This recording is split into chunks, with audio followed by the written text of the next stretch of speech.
Hello, welcome back. This is the final video of the week. Today I'm going to talk about S Craig Zahler, who has made 3 films so far. These are Bone Tomahawk, Brawl In Cell Block 99 and Dragged Across Concrete. These are like, these come up in the last few years. He's also an author, so he's done various bits of work. He's already got some controversy around him, but I think it's quite unjustified really, because they're now saying like, oh, he's obviously a right-wing writer, director or something, which I don't think you can see. I don't really buy. I think most of his films are more ambiguous than that. I think it's because he's so obviously not a lefty, which is the problem. Really, he's.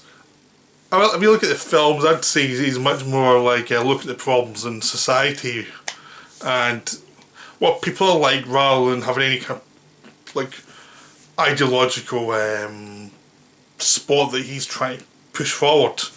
Like Bone Tomahawk was the first one. I was going to get all the praise before the backlash began. That was starring Kurt Russell and a bunch of other good actors. And basically, it was the first one I saw, and it's the one I saw furthest away from now, so my memory of this one's less than the rest, because I saw the other 2 recently.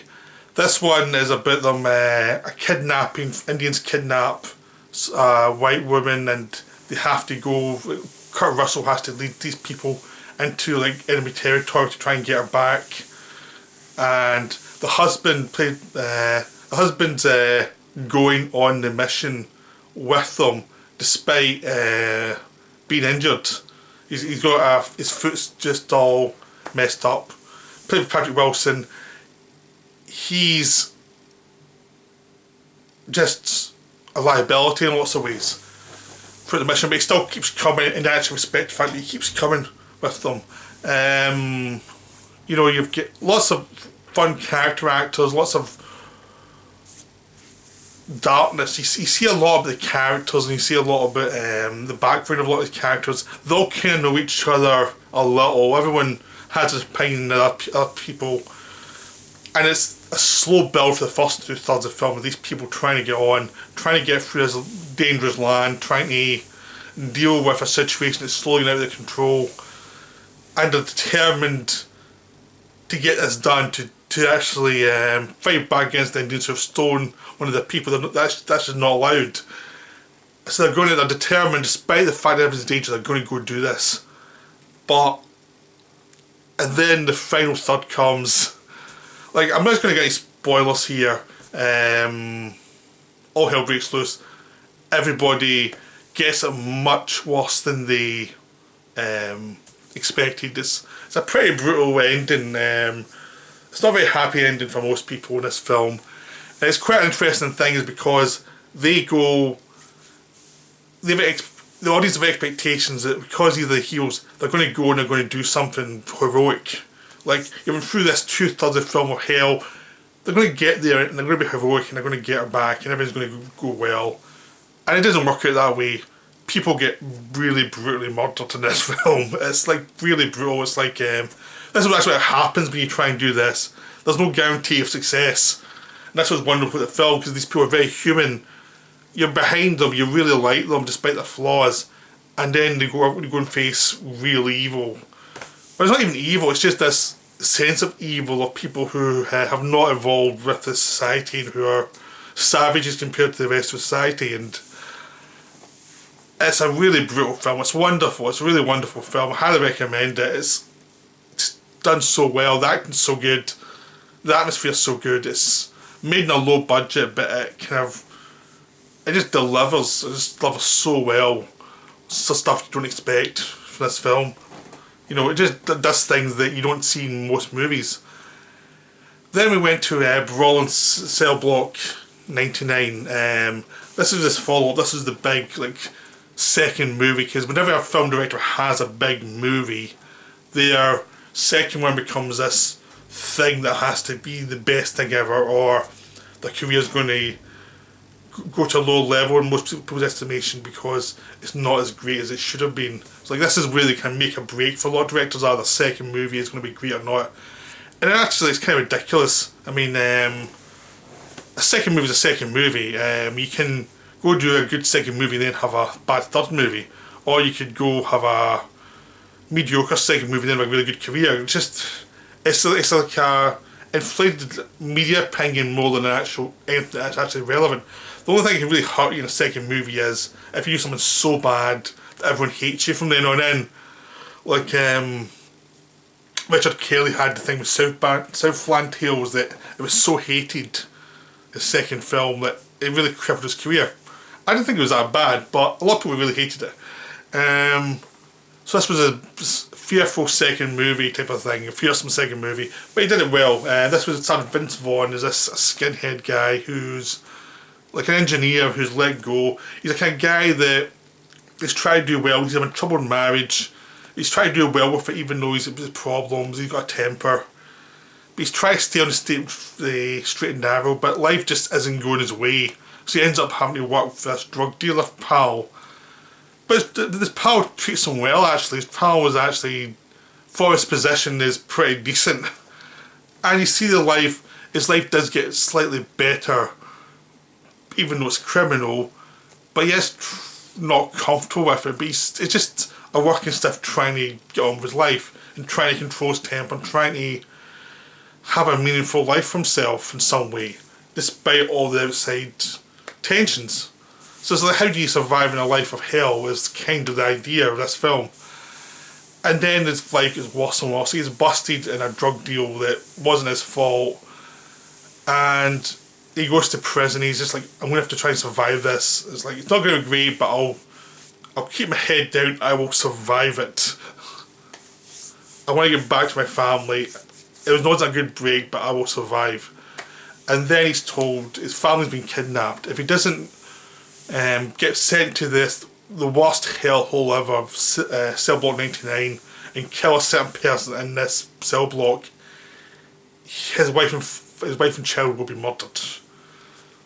And that's when the film gets really brutal. Was Vaughn had to do things to get him into this cell block, and then has to absolutely destroy a cell block because he's a lot of violence in him. He's this massive guy. Because Vince Vaughn's a tall actor, but usually his physicality's never really shown up as a menace. It's always like he's always this funny guy rather than a menacing guy. So this one, they go to the menace rather than the funny, and he's very quiet throughout, and eventually it's going to come out, and it does in some really gruesome scenes.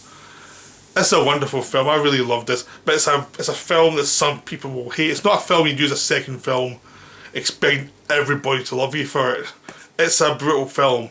It's a long film. I mean, some people thought it was over long. I really liked the length, the pace it took, but a lot of people didn't. So it's just one of those things. It's like, but I thought it was a really strong second film, and it's a good declaration of, I'm not going to be a polite director. And that's the film that got him in trouble with some people saying it's overly macho, overly masculine, was celebrating masculinity at the expense of everything else, which I never bought. I just did not buy it. I just thought it was about a guy trying to suppress his natural violence to be a member of society, then the way life attacks you and how much you're going to take. And that's the kind of the metaphor for this film. And what's going to happen when this violence comes out of you. It's just more about a state of being in the modern world. Now, you either like it or you don't, really.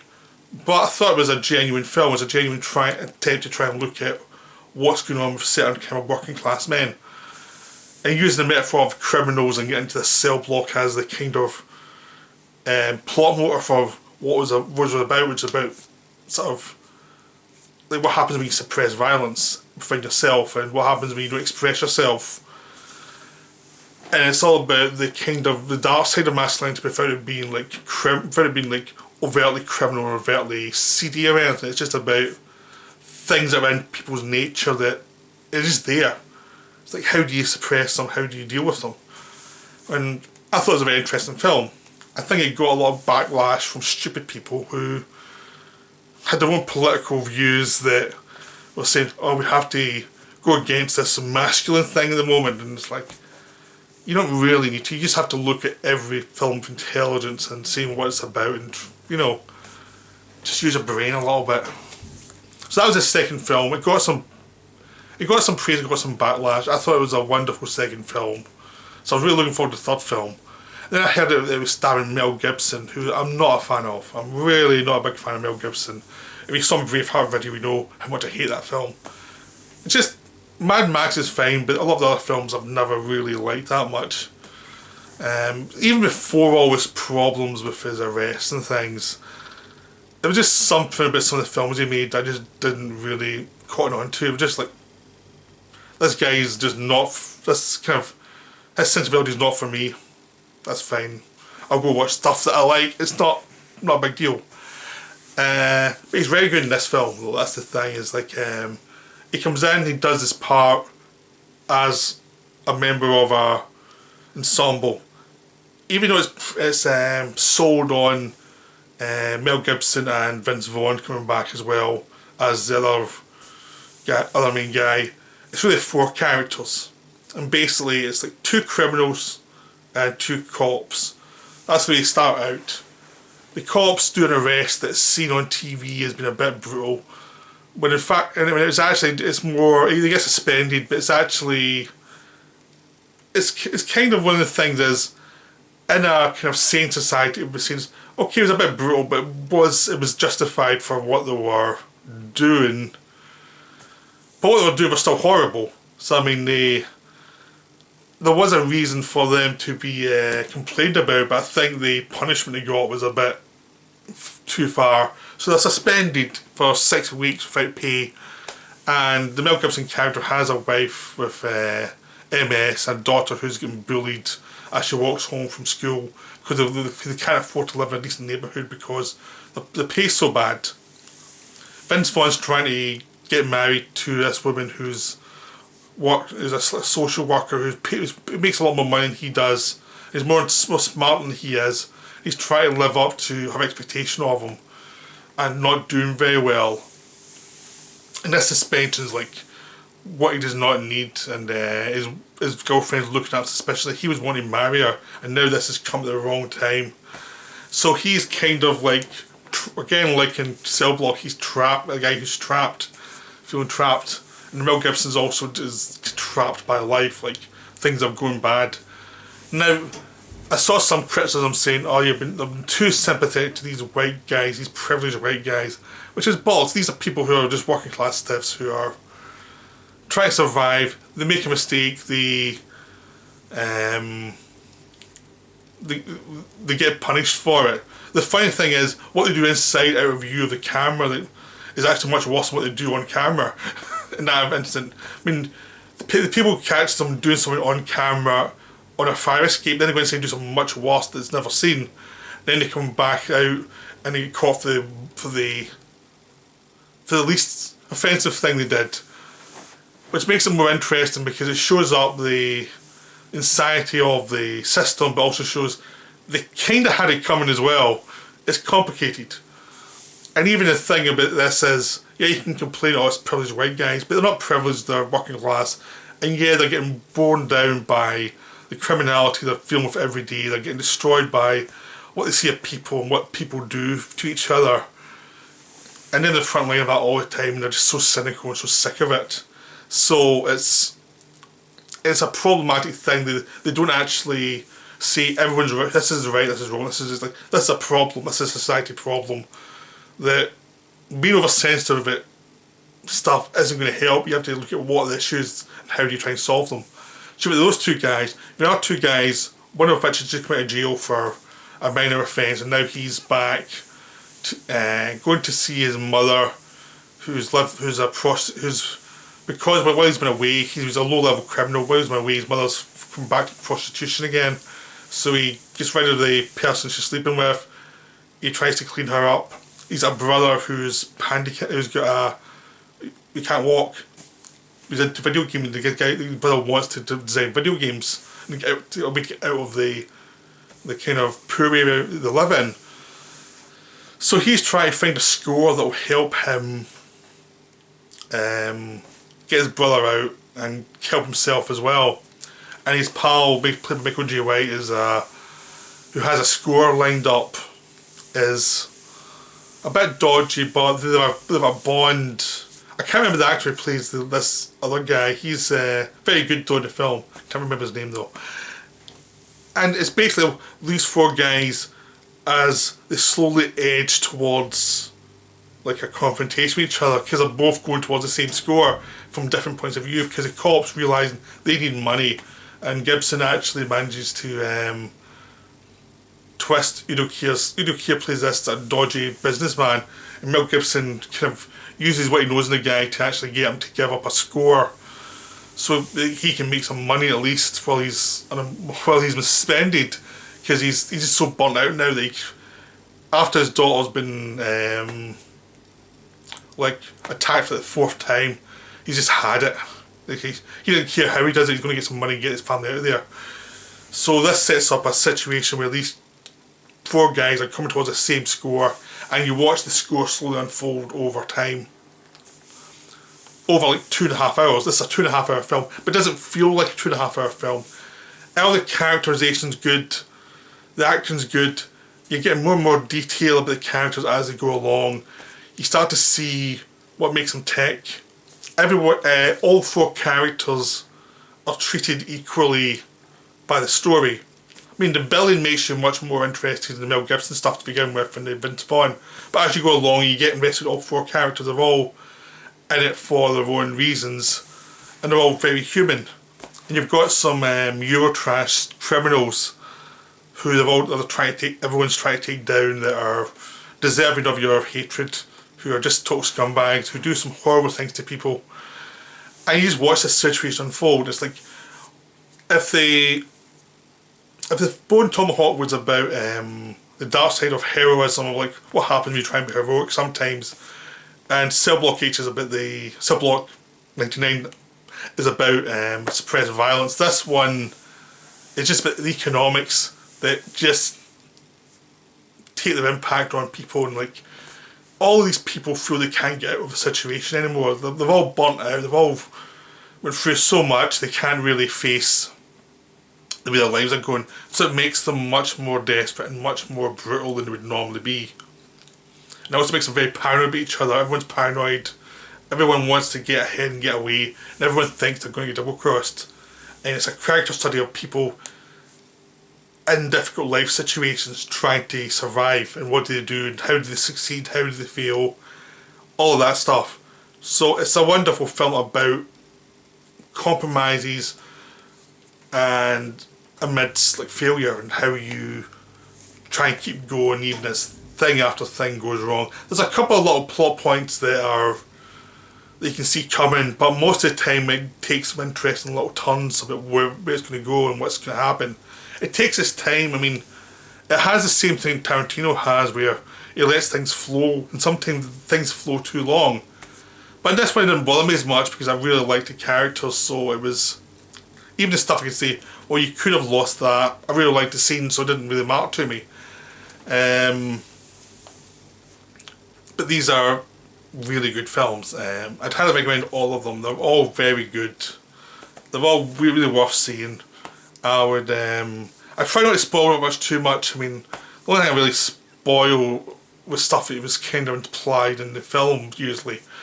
And the only one I kind of spoiled was the kind of Bone Tomahawk, which has been out for a couple of years, so I think most people have seen it by now.